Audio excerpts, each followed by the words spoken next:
Hello বন্ধুরা, আবারও তোমাদের সামনে চলে এলাম একটা নতুন ফ্রেশ ব্লগ নিয়ে। অনেক দিনের অপেক্ষা অবসান।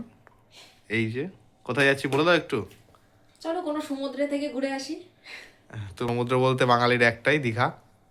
পুরীতেও হয় কিন্তু দীঘাটাই মেন, ওই জন্যেই দীঘাতেই প্ল্যান হয়েছে। তো আমরা দীঘাতে যাওয়ার জন্য রেডি হচ্ছি। তো এখনও রেডি হয়ে নিক, তারপরে তোমাদের সাথে আরও কথা আছে, মজার মজা হবে, সেগুলো সব তুলে ধরবো, অনেক কিছু দেখাবো। লাগেজ ফ্যাগেজ সবই কমপ্লিট হয়ে গেছে, গোছানো। দেখো কত লাগেজ হয়েছে। তবে এখানে আমার বা ওর একার না, ওর দাদাও যাচ্ছে, আমার একটা ভাইও যাচ্ছে, মোট 4 জন আমরা যাচ্ছি, তাই তো? একদম। চলো নেক্সট আমরা যখন বেরোবো তখনই আমরা দেখাবো। আমরা যেহেতু আমরা বাসে যাচ্ছি, তো বাসের টাইমের মধ্যে রেডি হতে হবে, না হলে কিন্তু বাস ছেড়ে বেরিয়ে চলে যাবে। হ্যাঁ, একদম। তো তাদের রেডি হয়ে নাও। আগে রেডি ফেডি হয়ে নি, তারপরে একদম। তো ফাইনালি আমরা সবাই এখন মোটামুটি রেডি, বাস আসবে তার অপেক্ষায় আছি। এই যে ও দাদা, এই যে আমি, সব রেডি এখন। এই যে এই আরেকজন আমাদের ছোট্ট ভাই, সব রেডি। এই যে প্যাকিং। এই যে আমরা সব এখন বাসের জন্য ওয়েট করছি। সবাই রয়েছে, দেখো আমাদের সি অফ করতে এসে সবাই বাড়ির লোক, মা, ছোট মা, বোন, ওদিকে পিসি। তাহলে বাস আসছে, এই যে আমাদের বাস আসছে, জয় রাইড। দাঁড়াবে ভাই, দাঁড়াবে, হাত তুলতে হবে না তোর জন্য, বাস এখানে দাঁড়াবে। এই যে বাস চলে এসছে, বাসে উঠে আবার তোমার সাথে কথা হচ্ছে বন্ধুরা। ফাইনালি বন্ধুরা আমরা বাসে উঠে গেছি। এই যে চলে এসেছি সবাই বাসের মধ্যে। এখন বাস ছাড়লো সবে, আস্তে আস্তে রাস্তায় কত কী হয়, মজা হয়, সব তোমাদের সাথে শেয়ার করবো। এখন বাই, বাস ছেড়ে দিয়েছে এখন আমাদের কৃষ্ণনগর থেকে। টাটা কৃষ্ণনগর, আবার দেখা হচ্ছে 2 দিন পর। বলো এক্সপিরিয়েন্সটা শেয়ার করো একটু, কেমন লাগছে আমার সাথে যেতে এখন? ভালোই লাগছে, সুন্দর জার্নি। প্রথম, এর আগে বন্ধু বান্ধবের সাথে গিয়েছি, আর এবার জোড়াই যাচ্ছি, ভালোই লাগছে। এই যে আমাদের প্রথম স্টপ কৃষ্ণনগর, সব থেকে বড় ভলভো পয়েন্ট যেটা বলা হয়, শঙ্কর মিষ্টান্ন ভান্ডার। এই সব ভলভো দাঁড়িয়ে রয়েছে এখানে, আমাদের গাড়ির প্রথম স্টপ দিয়েছে। এই সব গাড়িগুলো ঢুকছে, express line, Loknath, let's go, সব গাড়ি রয়েছে। আমরা সব এখানে একটু হালকা পাতলা ফ্রেশ হয়ে নিলাম। এই যে ভাই আছে, দাদা কোথায় গেছে, দাদাকে খুঁজে পাওয়া যাচ্ছে না। ভলভোর একটুখানি সিনেমাটিক দেখবে নাকি? হালকা পাতলা একটু সিনেমাটিক দেখিয়ে দিই।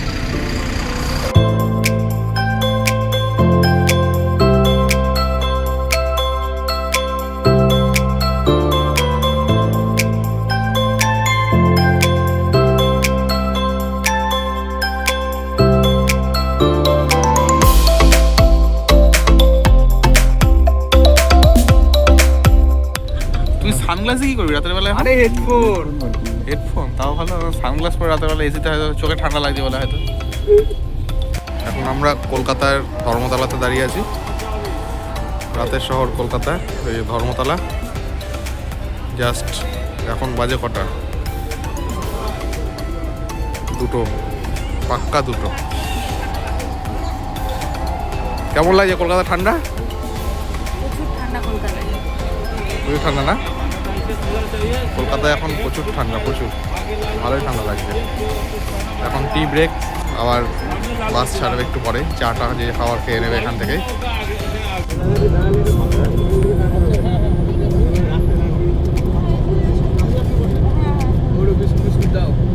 এই যে এখন বাজে ভোর 5টা, এখন আমরা কোলাঘাটে এসে দাঁড়ালাম। চলো চাটা খাই, একটু চাটা খাই, চলো চলো দাদা আসুক, চলো এ দোকানে চা খাই একটু। ও আবার কি সিনেমা দেখতে দেখতে কি পুরো সিটের মধ্যে এরকম মুখ গুজে দিচ্ছে দেখছি। Welcome from Digha. তো আমরা দীঘাতে নেমে গেছি, এবার আমাদের হোটেলে চলে এসেছি চেক ইন করতে।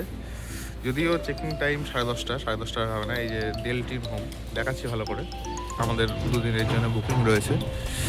হোটেলটা তো মনে হচ্ছে দেখে খুব ভালোই হবে। ভেতরে গিয়ে তারপর রুম ট্যুর দেবো তোমাদেরকে।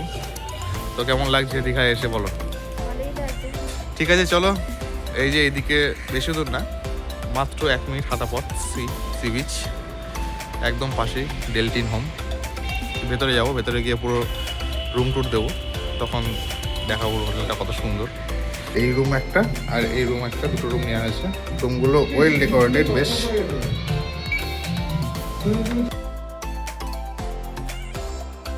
বাথরুম, যেটা একদমই দেখানো উচিত নয় আমার মনে হয়। আর এই হচ্ছে রুম। রুম দারুণ, এক কথায় বলতে গেলে রুম দারুণ। যে রেট নিয়েছে সেই রেট অনুযায়ী দারুণ রুম।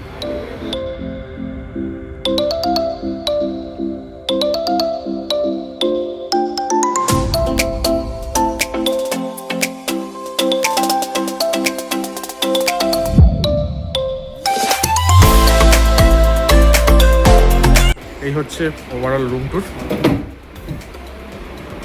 এই যে চলে এসছে রুম দেখতে। কেমন লাগছে রুমটা? খুব সুন্দর, এত কমের মধ্যে এত সুন্দর মানে আশা করা যায় না। তাও আবার ইনক্লুড ব্রেকফাস্ট। আবার সত্যি তাই, রুমটা আবার অসাধারণ। এত রাস্তা, এত মানে আমাদের সি বিচের অনেক কাছে, একদম কাছে, 1 মিনিট হাঁটা পথ। আর একদম রুমের বাইরে ওপেন সুইমিং পুল রয়েছে। আবার এদের কটেজ সিস্টেমও রয়েছে, যারা কটেজ বুক করে থাকতে চাইছেন রুম না করে, সেরকম কটেজ সিস্টেমও রয়েছে, সেটাও দেখে যেতে পারেন। রুমে ঢুকে ফ্রেশ হয়ে আমরা সবাই মিলে বেরিয়ে গেলাম মোহনার উদ্দেশ্যে। তো এখন মোহনায় যাই, বাজারে মাছ ফাছ দেখবো, একটুখানি বাজারটা ঘুরে দেখবো, মোহনাটা গিয়ে ছবি টবি তুলবো। চলো মোহনায় যাওয়া যাক। ফাইনালি মোহনার মাছের বাজার শুরু হয়ে গেছে। দেখা যাক কি কি মাছ দেখা যায়। চলো আগে মোহনা ঘুরে আসি, তারপরে মাছের বাজারটা দেখছি। মাছ দেখে তারপরে নিয়ে যাবো ওখানে। এখন দীঘা সমুদ্র এ পাশে, আর ঠিক তার অপোজিটেই নদী। তো এটাই মোহনা। এই মোহনায় সব কত মানুষ দেখো, সকালবেলায় ভিড়। আর এখানে সব আমাদের জেলেমেয়েরা মাছ ধরছেন, মাছ ধরে নিয়ে আসছেন। এই যে এখন দীঘার মোহনায় ফটোশ্যুট চলছে, আমি ভিডিও করছিও জানেই না, পোজে দাঁড়িয়ে আছে। এই যে আমাদের চায়ের দোকানদার দাদা, চা হবে নাকি? মোহনায় একটা নতুন চায়ের দোকান খুলেছে, চায়ের দোকান খুলে নিয়ে বলছে বন্ধ, চা দেবে না। এই তোমরা তো চা দেবে? তো চা দেবে না বলছে,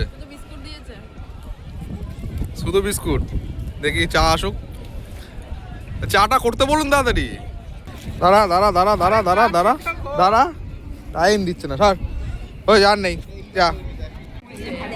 ডিম টোস্টের অপেক্ষায় দুজনে, এত খিদে পেয়ে গিয়েছে। ব্রাশ করিনি এখনো। ছি, ব্রাশ ছাড়া ডিম টোস্ট খেতে বসে গিয়েছে গো। ঘুরতে আসলে তো হয়। এই যে ডিম সরি ডিম টোস্ট সরি ডিম টোস্ট চলে এসছে। এটা কি কি এটা কি? হাঁসের মুরগির ডিম। হাঁসের আবার মুরগির ডিম হ্যাঁ। একসাথে কম্বাইন করেছে নাকি? মিক্স করা ডিমটা, এই যে ইয়েলো। আমাদের বিচে যাবো এবার, মোহনায় ঘুরলাম। ভাই বীজ, পুরো বীজ কিনে নিয়েছে। কোটিপতি ভাই আমার, হ্যাঁ কোটিপতি ভাই। দেখো গামছা নেই, রুমাল ইউজ করে না, ডাইরেক্ট গামছা ইউজ করে। এই যে শুটকি মাছ বাড়ির জন্য না, শুটকি মাছ খাবো বাড়ির জন্যে। আমরা খাই না, তুমি খাবে কি? একদম আমি খাবো। ছি ছি ছি ছি ছি, এত গন্ধ সহ্য করা যাচ্ছে না, আমরা মাছ খাবে? ইস।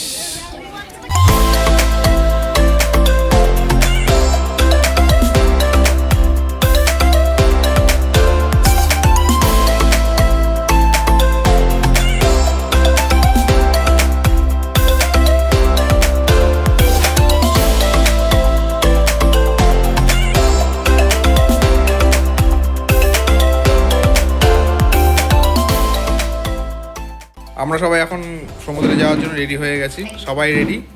এই যে দাদাও রেডি হয়ে গেছে মোটামুটি, ভাইও রেডি আছে, সব রেডি। এখন চলে যাবো পুকুরে। ভাই তোর পুকুর কত বড়? পুকুরে ঢেউ নেই কেন? পুকুরে ঢেউ নেই, কিছু বলো। তোর পুকুরে ঢেউ নেই, বীজ কিনেছিস? আয় আয় লাপা। এই তো আজকের মতো এখানেই সমুদ্রে স্নান করা শেষ করছি। প্রায় 1.5 2 ঘন্টা ঝাপানো হলো।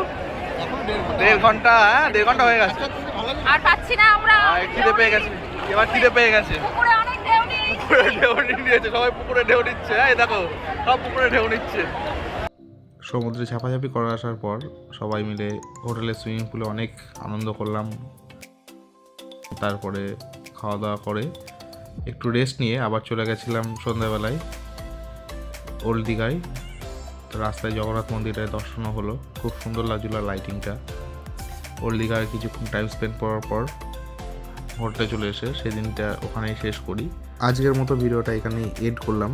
ভিডিওর কোন পার্টটা তোমাদের বেশি ভালো লেগেছে অবশ্য করেই কমেন্টে লিখতে ভুলো না, আর চ্যানেলটা সাবস্ক্রাইব করতেও ভুলো না। লাইকও করে দিও সবাই, আর বন্ধুদের সাথে শেয়ার করে দিও। এই ভিডিওর পরের পার্ট খুব তাড়াতাড়ি আসছে তোমাদের সাথে। বাই বাই, সবাই ভালো থাকো।